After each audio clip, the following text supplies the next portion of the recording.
Aaron Thompson says, good afternoon, busy day working hard. Hey, Aaron. Mike Wiesner, howdy. Howdy, everybody. We have an interesting global star party coming up after this tonight.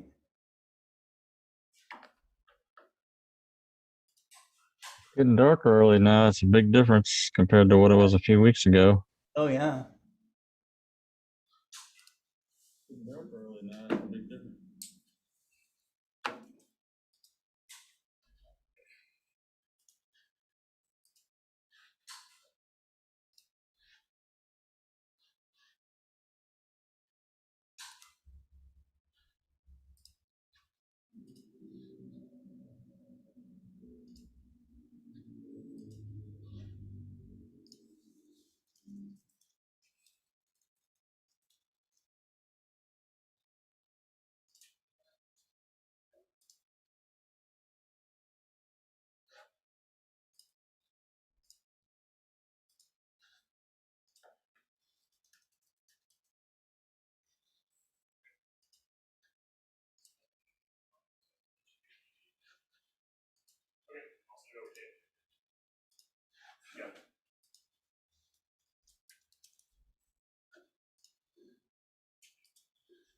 There we go.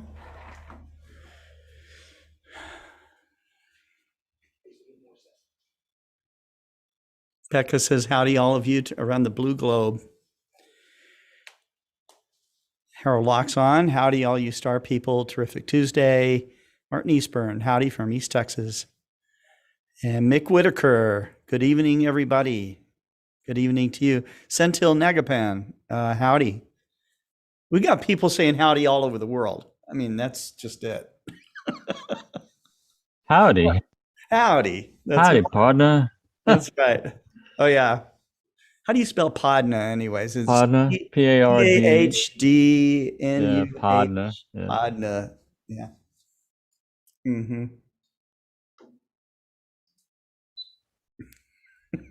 Howdy, partner. Yeah, you kind of got it down. Sentinel's in the DC area. Oh, I'm in the DC area too.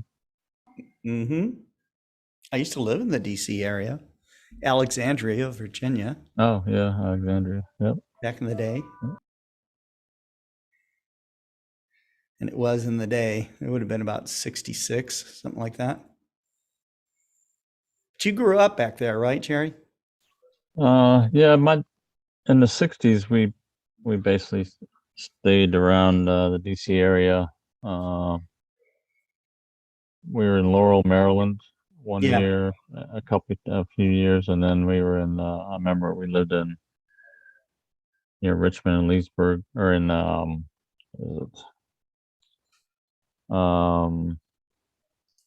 near Richmond. I can't remember what the town was again. Portsmouth? No, not Portsmouth. I have to look at a map.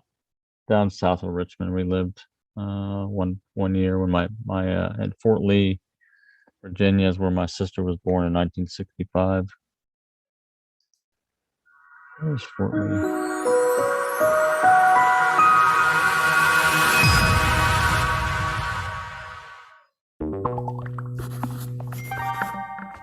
How did Mars get such enormous mountains? Mount Everest may be the ultimate climbing challenge on Earth, but it has nothing on the volcanoes of Mars. Olympus Mons on Mars is more than twice as tall. How did these mega mountains form? Early on, Mars had really active volcanoes fed by hot, rising blobs of rock from deep inside.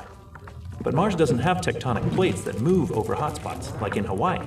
So instead of getting a chain of volcanoes, you could keep building one huge one. And with the lower gravity on Mars, that magma could be pushed to great heights. On any planet, a lot of what it looks like outside is tied to what goes on inside. Studying how heat flows out from a planet can tell us a lot.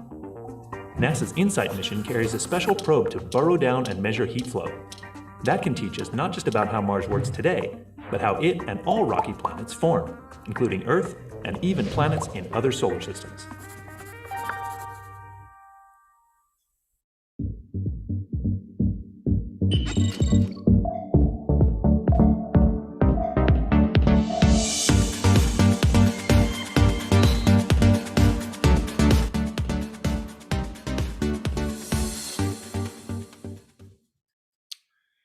Well, hello, everybody. This is Scott Roberts and Jerry Hubbell, and we are here from Explore Scientific and the Explore Alliance. And this is the 177th OpenGOTO Community episode. So 177. 177, that's right. Mm-hmm. And so it's been a lot of fun, and we're continuing on sharing what we know about GOTO systems and peripheral systems. I asked Jerry earlier, about, what's going on the OpenGOTO community, the groups.io. And you mentioned that there's a lot of discussion about how to use products like ASI Air and other third-party hardware, software, this kind of thing. And so I thought There's a lot of discussion with new people getting into the hobby. Have read about these third-party systems and programs and things from other forums, but so there's a lot of interest in them.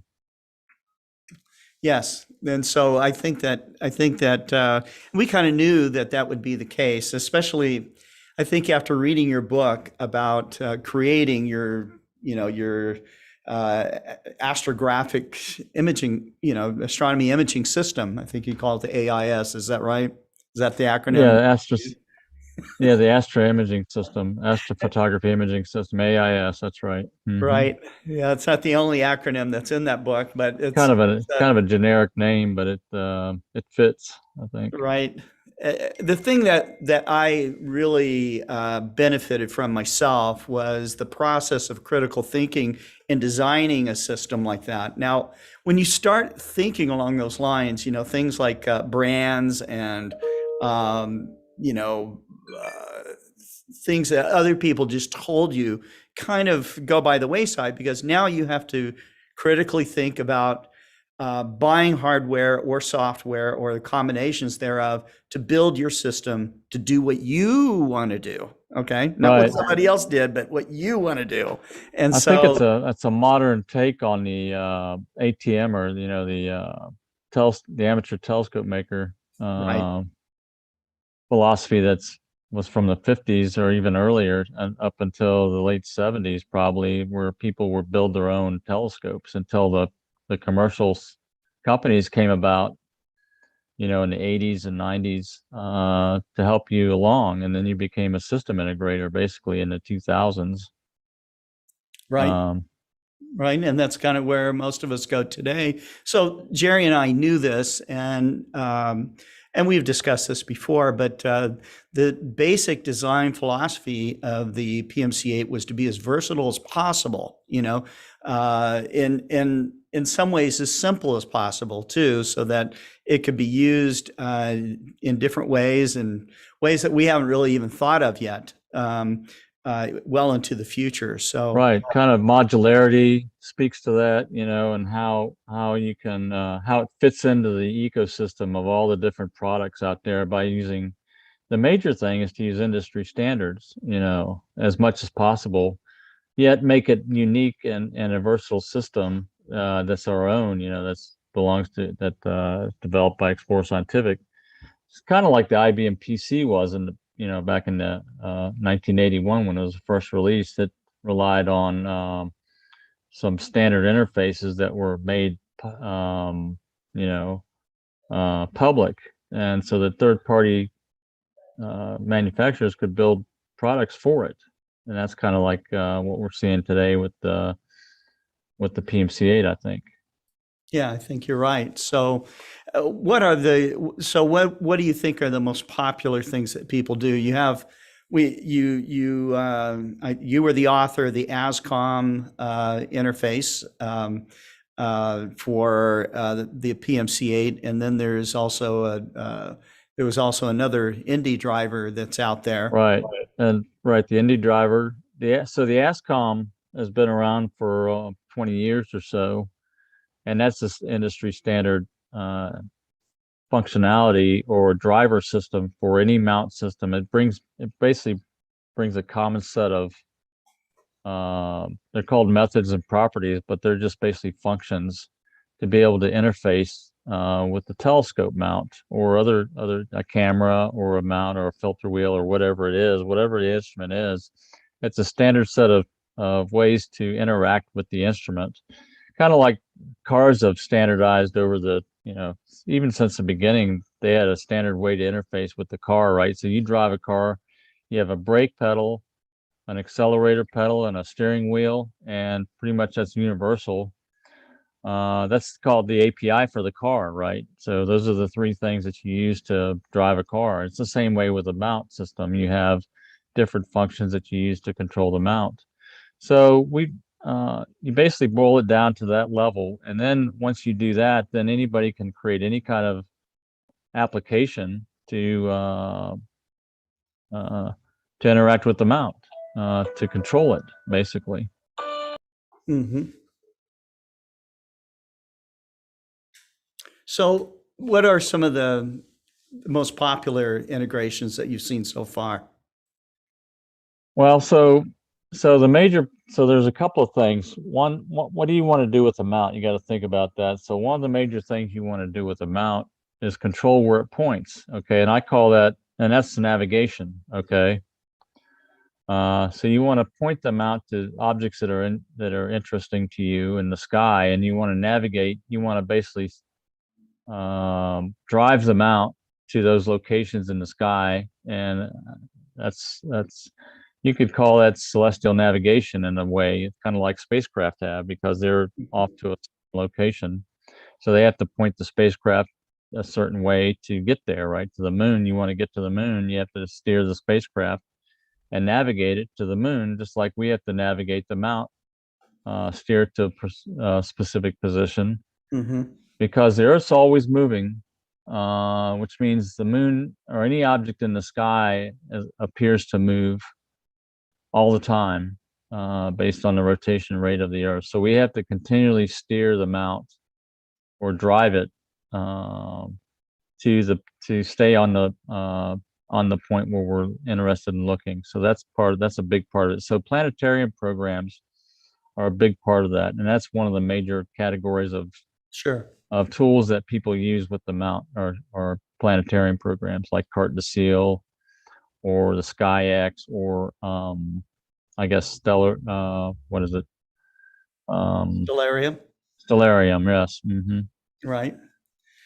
But there's certainly other GOTO systems out there, and they also connect to these other programs. What makes the PMC-Eight really different? I guess maybe you have to go back to some of the design philosophy of the PMC-Eight system.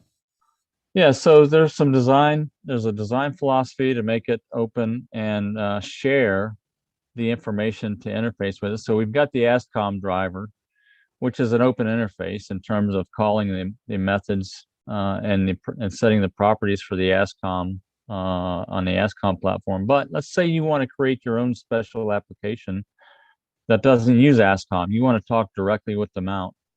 All right, we've made available the control language for the PMC-Eight. We call it the ES command language, the PMC-Eight ASCOM or PMC-Eight ES command language.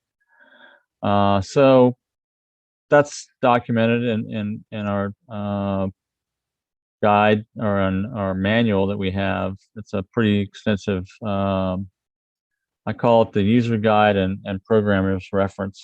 But that makes it clear how to communicate directly with the PMC-Eight through the serial interface. And one of the things we did when we released the PMC-Eight originally back in 2017, now it's been 4 years now, our PMC-Eight system could connect wirelessly through the Wi-Fi connection. It was Right. the first ASCOM driver that was available to do that. I got my phone's ringing all the time here. You're a busy man. Yeah. So that's been available since day one. So there's a function. So there's some functionality and some flexibility in terms of the interface of the hardware communications interface. It's either wireless or serial through a hard coded cable, which is reliability was the driving force for that. And that was another design philosophy that we brought to the design, was to make it as reliable as possible. Sure. And that drove the way the motor connections are done, the way the the serial connection is done through the DB9, old style DB9 connectors. Those hard connectors are very reliable, and cables that are available to them are very simple cables, and the technology has been around for a long time. So we tried to incorporate technology that was fairly cutting edge, like the processor that we use, and also integrate that with some technology that's tried and true technology to ensure the reliability of the system. Right. Right. So, if you're a beginner and you're trying to navigate this, you've bought a system, whether it's like the smallest mount we have, which is the IXS 100, or maybe a G11 with the PMC-8 system, because we've had beginners buy our top flight type of equipment. What is the best way for them to get started? I mean personally, one of the things I do is I do ask people to go and look at your book, Scientific Imaging, because of that section of building the system. Because I know now they're going to be adding an electric focuser or an ASI Air, or they may go all the way down as simple as just using Explore Stars, okay, which is the easiest way to get it to work. Right. But what do you think are the, if you were advising someone that is just a rank beginner and they have one of these mounts, what's the best path for them? So the first thing to fundamentally realize is that these systems are possible. It's like back in the 70s when you had component stereo systems. You could buy different pieces from different manufacturers. Okay, that was a fundamental thing, is to be able to have interfaces or to be able to integrate these systems pretty easily. And they had different ways to connect things. One of the things that you can get bogged down in is deciding which things to buy. Okay, how much money do I want to spend? It's best to learn about, in my philosophy, and my point of view is that it's good to learn on systems that are as inexpensive as you can get away with, to decide which way you want to go with your final. So let's say you're a beginner and you're not sure if you're interested in deep sky objects or maybe lunar or planetary imaging. So there's different types of cameras that handle different objects in the sky. That's a fundamental thing to learn about these systems. There's different types of equipment that are really geared towards the different objects and to do different things depending on what you're interested in. You can put together a generic system. You could buy a generic type of telescope, a generic camera, a mount that claims to be a do-all, be-all to everybody mount. The thing about buying these generic systems is that they're good at a lot of different things, and they're good to learn on, as long as they fit your budget. A lot of times they may not fit your budget because they're trying to do a lot of things and they become somewhat expensive. So fundamentally, you want to start with a small system so that you don't spend a ton of money, but you're able to do a lot of different things. And that's basically with, for example, you would start out with a smaller mount that's very capable, okay, that will let you learn things that large mounts do or heavier mounts do. The other thing is like camera systems. Most people have a digital SLR that they can start with. It's not a cooled system, but it's something you can start with. And also with a lens, if you've got a telephoto lens on a digital SLR, that's a good fundamental system that a lot of people already own, that you can start with to learn the techniques for doing astrophotography. So if that's what you're into. The other thing is, so if you're into visual astronomy, it's good to start with, to learn the technology. Deep sky, as everybody says, you got to be able to see this this dim fuzzy object. But a lot of it's very difficult, okay, when you're starting out. Some of these objects are very dim. You can't really find them with your naked eye. You have to be able to point the telescope accurately. And then when you see it through a smaller scope, you don't really see a lot. So one of the things I suggest if you're starting out in visual astronomy is to start with binoculars, something that's easy to handle, and then go on to observe brighter objects. Now, there are some bright deep sky objects. Typically people don't discuss those, but the brighter deep sky objects are like star clusters, the bright nebulae like the Orion Nebula. There's a handful of nebulae that are really bright that are easy to see with smaller telescopes. And then, of course, the planets and the moon. It's good to get your feet wet on how to find these objects that way, especially being able to see them with your naked eye or through a smaller system. You really want to start with that.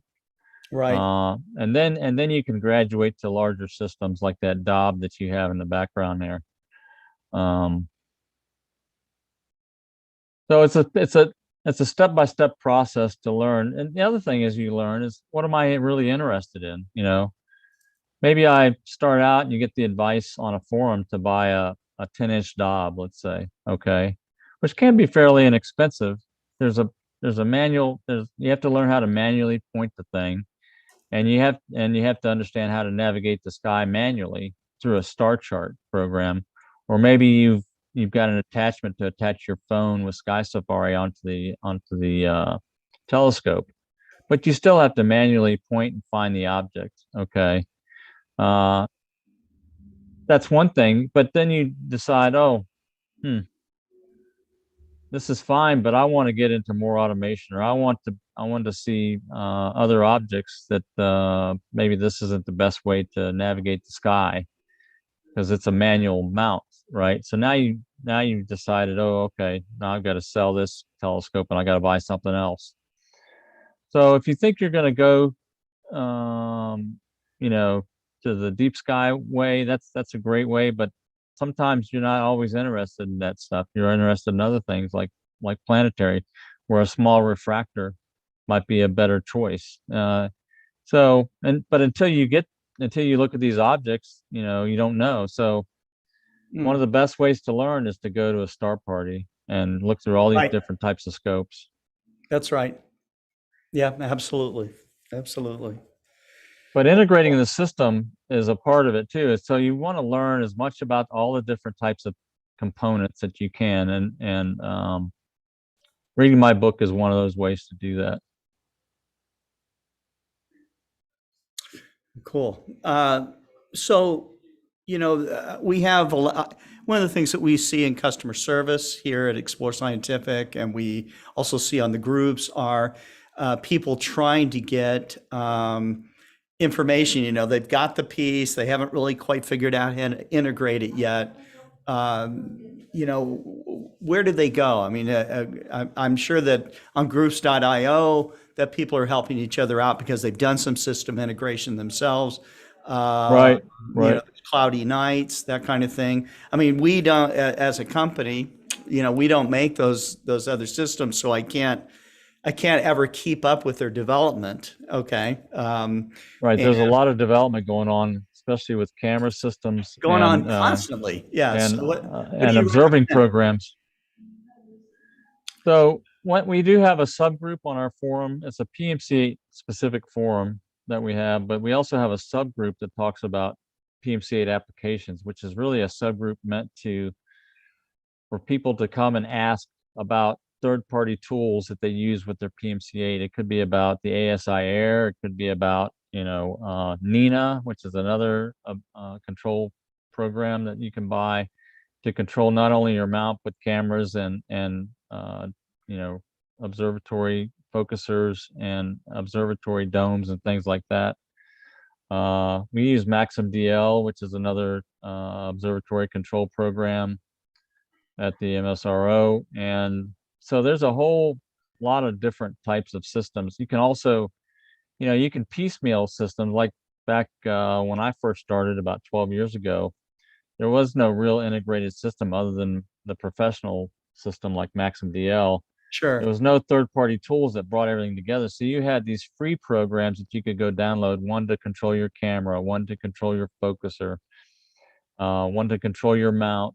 And then you just ran with 4 or 5 different programs on your desktop, one to process your images that were free, and available. But it gets to be cumbersome, and you have to understand the interface for each of these separate programs to make it work smoothly. It's a lot of time and effort. That's where these integrated programs like Nina and what's the other one? I think astrophotography tool, APT, does some of that.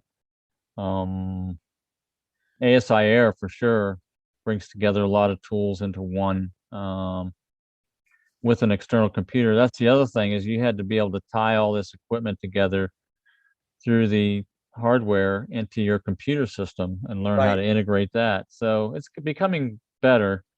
You don't have to do quite as much integration as you used to do 5 or 10 years ago even. But I just see that increasing. People will go to one-stop type of solution. Right. Right. Yeah. And so sometimes sticking with, a single brand helps along in that path, but it may not give you everything that you're looking for. Okay. Right, exactly. And typically I find that people that have been in the hobby longer you go and look at their telescopes. It's kind of hard to tell what brand of telescope it is, unless it's like a Schmidt Cassegrain or something, so. Right.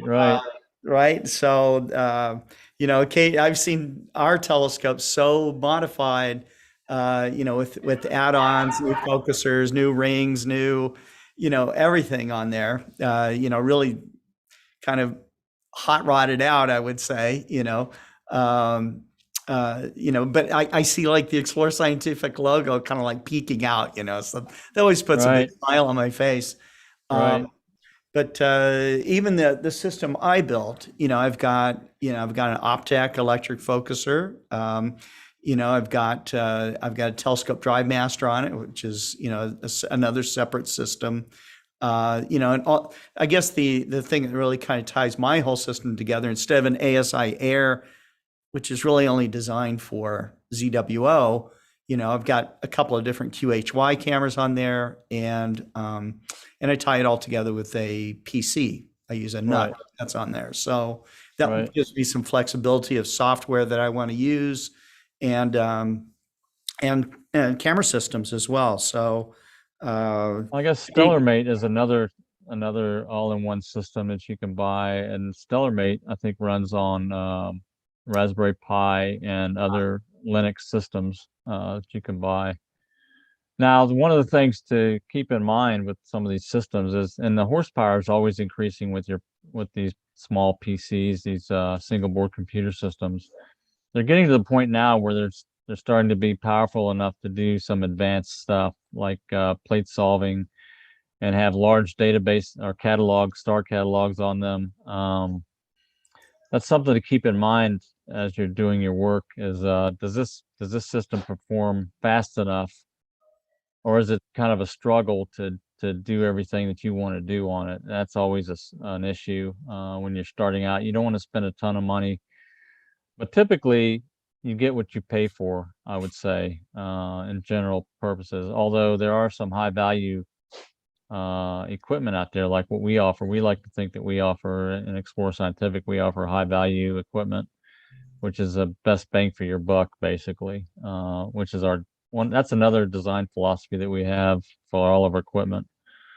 We do have some high performance equipment that is fairly expensive, but again, we try to drive down the cost of all of our stuff and make it perform not just good enough, but have an excellent performance, but you're not breaking the bank. Right. Yeah, because it's pretty easy to break the bank when you're starting to look at, top performing equipment, so. Well, and you're eking out the last 5% or 10% of the performance. It takes a lot of resources and money to do that, right? It does. Right. So, I mean, some of the top brands that are recognized as being the top brands would be like Takahashi, astrophysics, that kind of thing, where now you're spending thousands and thousands more to get something that, okay, I'll admit it's better, but how much better does it really need to be to do the work that you need Well, to do? right. That's right. That's right. So that's an engineering philosophy. When good enough does the job, right? And we try to, and our mounts are kind of like that. So we do our mounts, even our low end IXS 100 mount, is very high performing.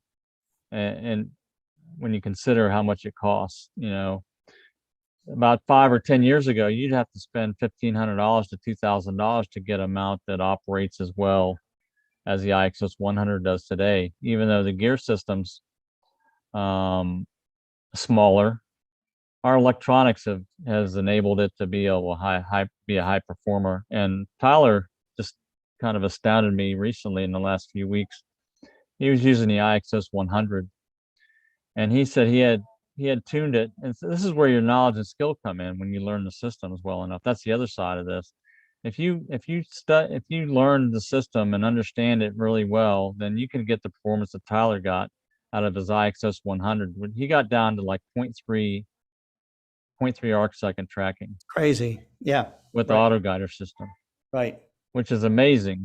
When we first developed the IXS 100 and we were testing it in the field, I never thought it would get below 1 arc second. Or it was around I never 2 thought arc it would seconds. achieve 1 arc second myself, Plus the fact that people use these really long focal length telescopes on it. It's just it was designed to be like 500 millimeter telescope, but people use it with up to 1500 millimeters for deep sky. Yeah. Which is if you're pretty amazing. getting that kind of tracking performance, then yeah, you can do it. So right. But we all have to realize the limitations of that mount and its payload capacity and that kind of thing. So, but that is one of the designs that Explore Scientific came out with, which surprised the designers. There was like, wow, Yep. okay. Yep. So, and that's not just us adding puffery to the No, product, our users have come and told us this. We haven't gone out and yeah. tested at this level. They pushed the limits on this system. And the other things we've done is we've made it modular to where we could provide a larger tripod, for example, which really adds to the stability of the mount and allows that capability. It's not just the mount itself. It's the base, it's the tripod and the mounting system that makes that happen. So yeah, you will pay a little bit more for the higher end, for the heavier duty tripod and azimuth adjuster and these things that will allow you to more precisely configure and control the mount system. And that just adds to it. right. There's a conversation going on in chat right now, largely to do with selecting filters, okay, which is again another third-party kind of thing. And Tarek is wanting to know kind of what is the best broadband light pollution solution that he can get into, because he loves galaxies and star clusters. And I immediately threw out a dual narrowband solution, simply because I know that if he has a ton of light pollution, this is going to cut that stuff out. Right. But it's really hard to tell, from your observing site exactly what recipe of nebular filter that you need. Okay, and so Tarek, what I'm going to suggest to you is to try to work with a dealer. Do your homework as much as you can. Come up with a solution you think is going to work. But then work with a dealer that will let you return a filter if you don't think it's performing right for you, because otherwise you're going, or buy it used so that you can sell it used for roughly what you paid for it. A lot of people go that route. Right, and that is a possibility to buy this equipment. If you want to learn about all the different components that are involved with the system, you can try different brands, different pieces, Yep. and integrate them yourselves and learn how to do the integration. That is absolutely true of all of them, so that's right. You may not get the very, very latest stuff, but there are people that love, they're early adopters. They love to have the very latest of whatever's out there, and they will buy and then sell off their relatively new equipment, Yep.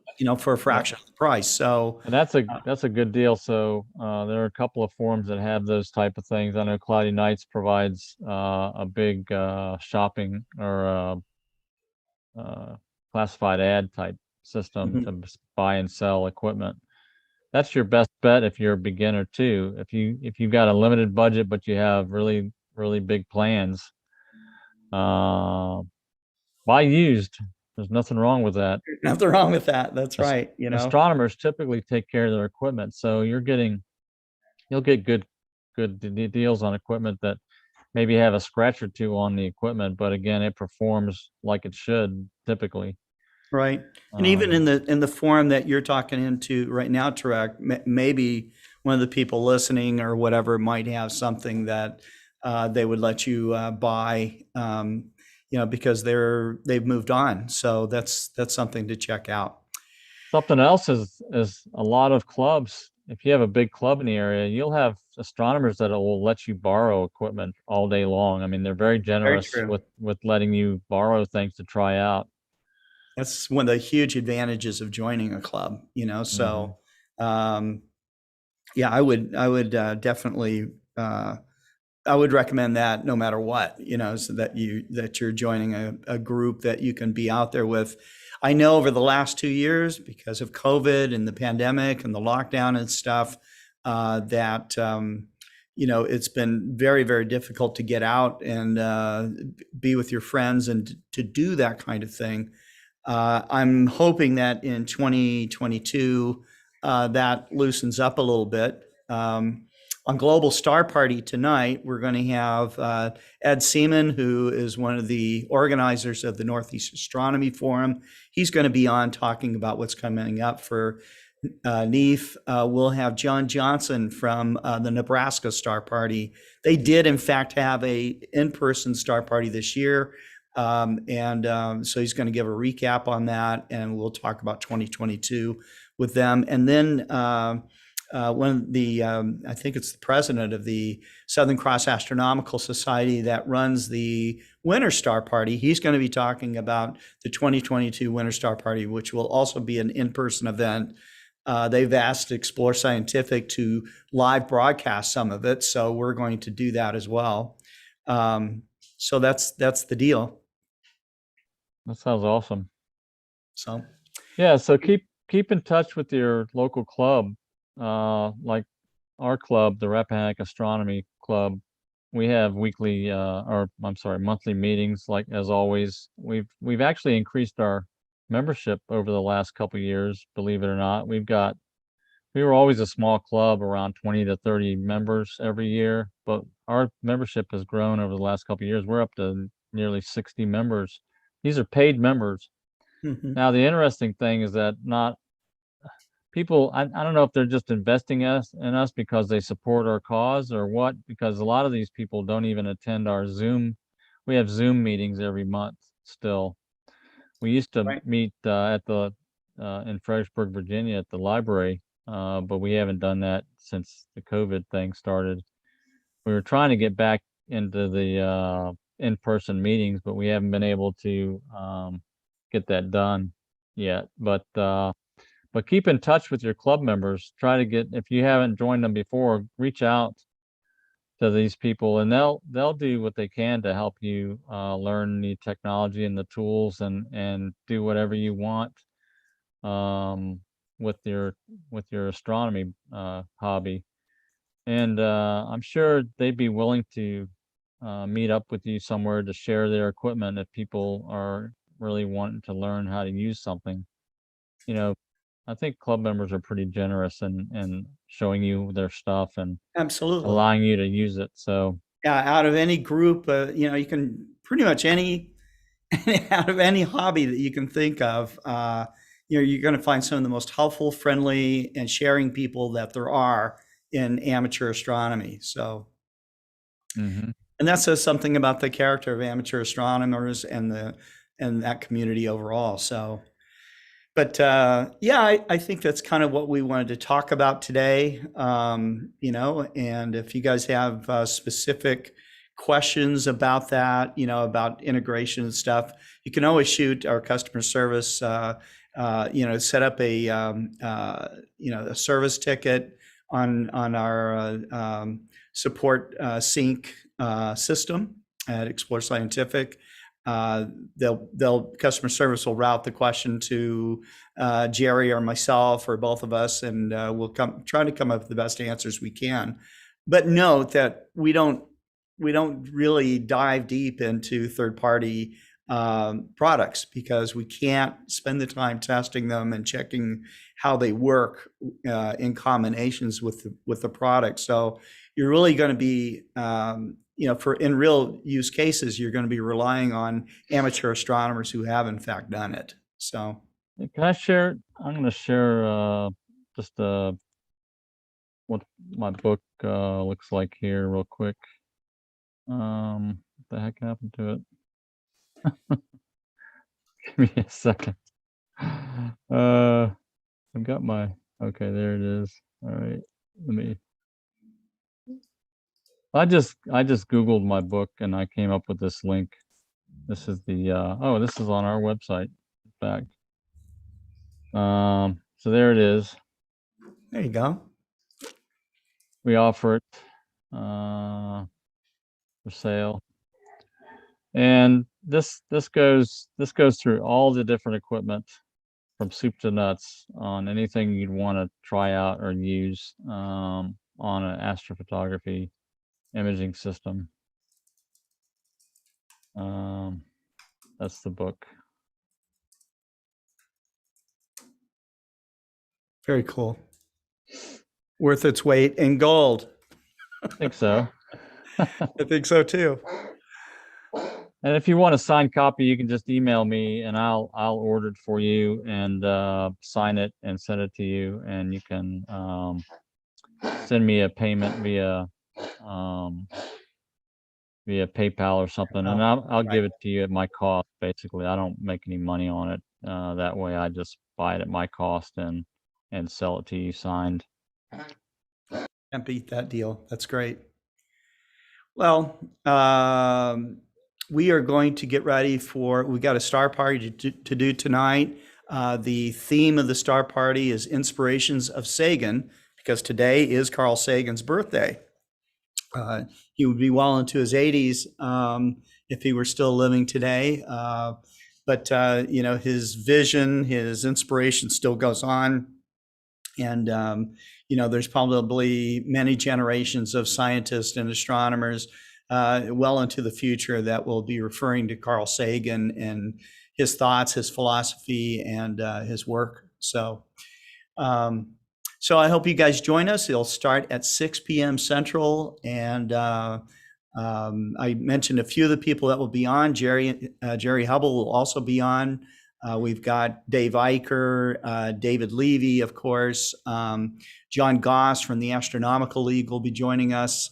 And so it's Libby and the Stars, who hasn't been on in a while. She'll be on. We have, and I mentioned some of the others. We also have astrophotographer Jason Gonzalez from the Vast Reaches will be on the program. So lots of people, lots of inspiring, you know, inspiration. And tune in here in about, an hour and 15 minutes or so. So take care. And anything else you want to close with, Jerry? Nope, I think just keep looking up, like Mr. Horkheimer. Jack Horkheimer. Horkheimer said, yeah, that's right. I Mr. forgot Jack his name one Horkheimer. time too, and the dude was a very good friend. Yeah, just keep looking up and Could clear hit me on the skies. head with a Sky and Telescope magazine if I'd.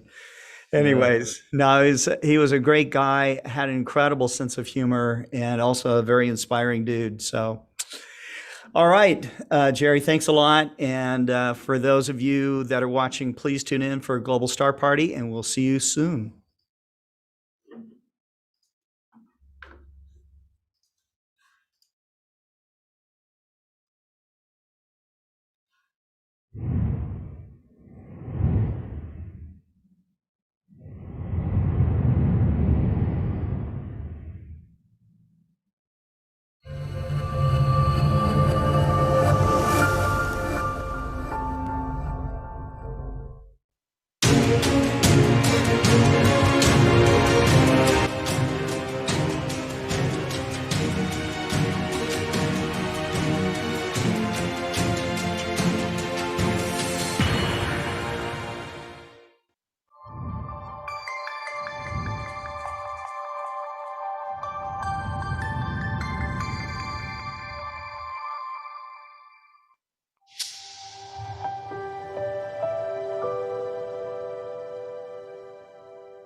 Why do we chase this thing?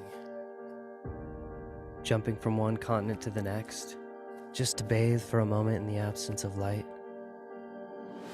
Who are we? What are we searching for? T.S. Eliot wrote, "We shall not cease from exploration, and the end of all our exploring will be to arrive where we started and know the place for the first time." One of the qualities of seeing an eclipse is it makes you understand that every given thing is in a particular patterned relation with every other thing. It gives me a sense of scale, gives me a sense of where I fit into the universe. It is art, it's poetry, it's this kind of experience of going and seeing totality in which what feels merely metaphorical is suddenly experiential encounter. Immediately afterwards, you have that overwhelming desire to see another one. That's the moment an eclipse chaser is born. These are folks who are running all over the world for this event that lasts all of 2 or 3 minutes. Who are these people? It's unique each time, and therefore that freshness, even if we've seen it over and over again, oh my gosh, it has the potential to re-inspire us.